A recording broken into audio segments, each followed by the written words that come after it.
നമസ്കാരം പ്രിയ പ്രേക്ഷകരെ. 3ാം ക്ലാസ്സിൽ ദാരിദ്ര്യം മൂലം പഠനം നിർത്തി ബാലനടനായി നാടക ട്രൂപ്പിലൂടെ രംഗത്ത് വന്ന് തമിഴകത്തിൻ്റെ ഏറ്റവും വലിയ സൂപ്പർ സ്റ്റാറായി തിളങ്ങിയ തമിഴകം അടയ്ക്കുവാണ ഒരു മഹത് വ്യക്തിയെക്കുറിച്ചാണ് ഞാനിന്ന് നിങ്ങളുടെ മുമ്പിൽ പറയുന്നത്. അദ്ദേഹം ഒരു നടൻ മാത്രമായിരുന്നില്ല, തമിഴ്നാട്ടിലെ മുഖ്യമന്ത്രിയായി. അതെ, ആ മഹത് വ്യക്തി ആരാണെന്ന് നിങ്ങൾക്ക് മനസ്സിലായോ? MG രാമചന്ദ്രൻ എന്ന MGR. അജിത് കുമാർ വ്ളോഗ്സിലേക്ക് എല്ലാവർക്കും ഹാർദവമായ സ്വാഗതം.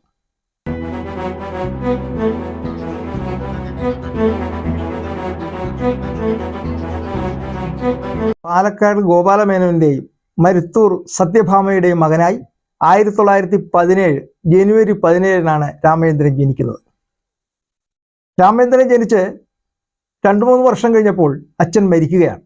അതിനുശേഷം വളരെ ദാരിദ്ര്യമാണ് ആ കുടുംബത്തിന് അനുഭവിക്കേണ്ടി വന്നത്.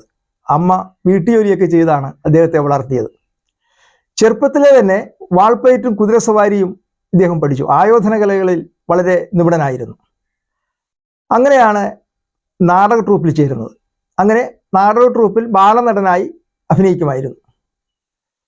സിനിമയിലേക്ക് ഒരു അവസരം വരുന്നത് വീണ്ടും വർഷങ്ങൾക്ക് ശേഷമാണ്.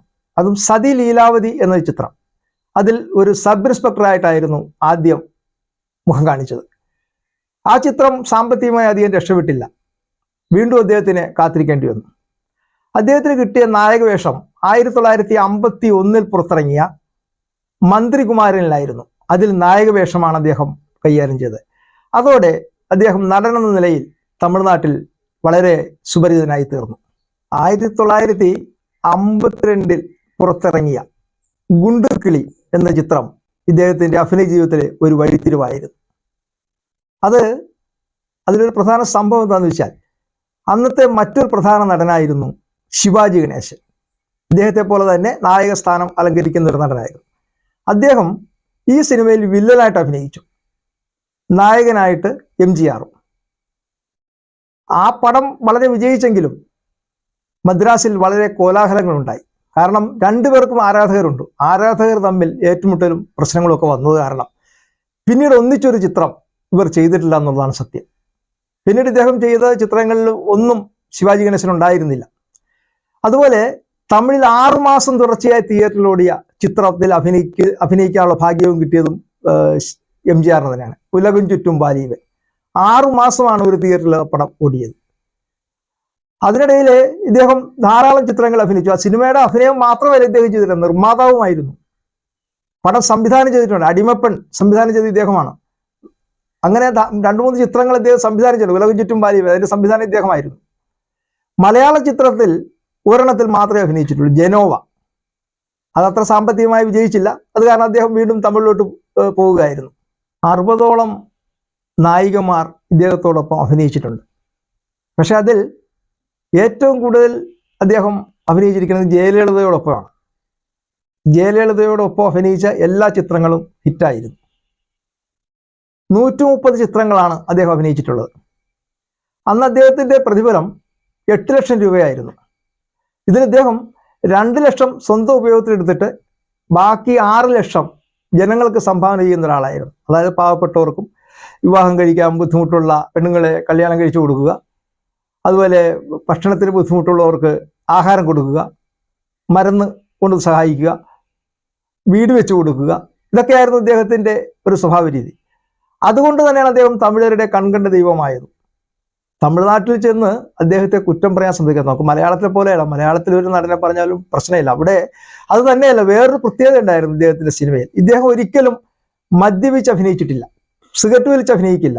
സൽഗുണ സമ്പന്നനായിട്ട് മാത്രമേ അഭിനയിച്ചിട്ടുള്ളൂ. അതായത് വീരനായകനായിട്ട്, തെറ്റ് ചെയ്യുന്നവരാരായാലും എതിർക്കുന്ന വീരനായകനായിട്ട് മാത്രമേ അദ്ദേഹം അഭിനയിച്ചിട്ടുള്ളൂ.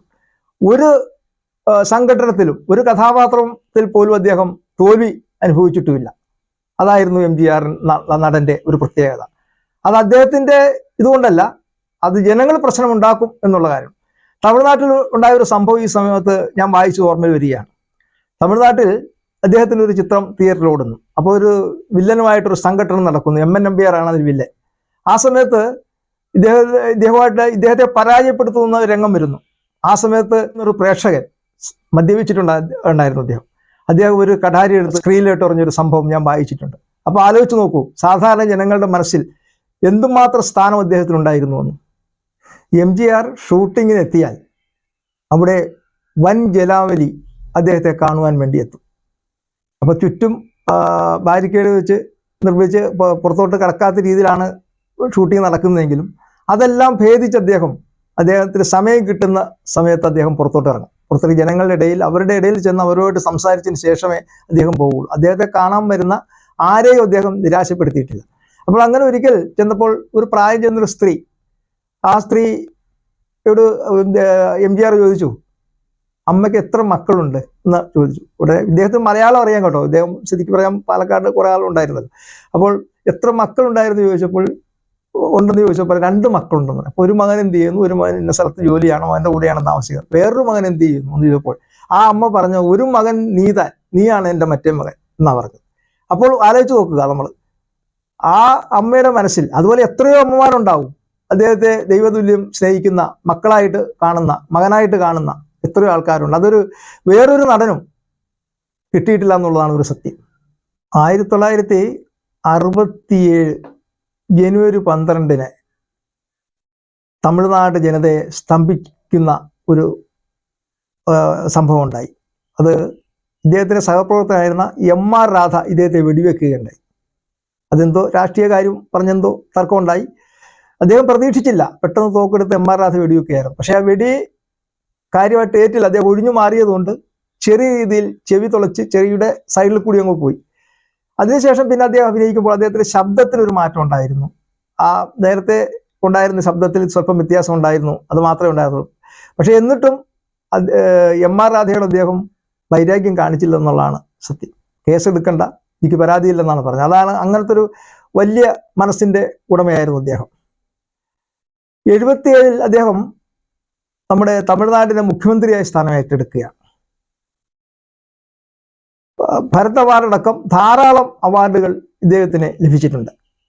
1987 ഡിസംബർ 24 അദ്ദേഹം ഹൃദയസ്തംഭനം മൂലം നമ്മളിൽ നിന്നും വിട്ടകന്നു. എങ്കിലും അദ്ദേഹത്തിൻ്റെ കഥാപാത്രങ്ങളിലൂടെയും നമ്മൾ അദ്ദേഹത്തെ എന്നും നമ്മുടെ മനസ്സിൽ ചേർത്ത് വെച്ചിരിക്കുകയാണ്. എന്നും അദ്ദേഹം ജനഹൃദയങ്ങളിൽ ജീവിക്കുമെന്നുള്ളതാണ് ഒരു സത്യം.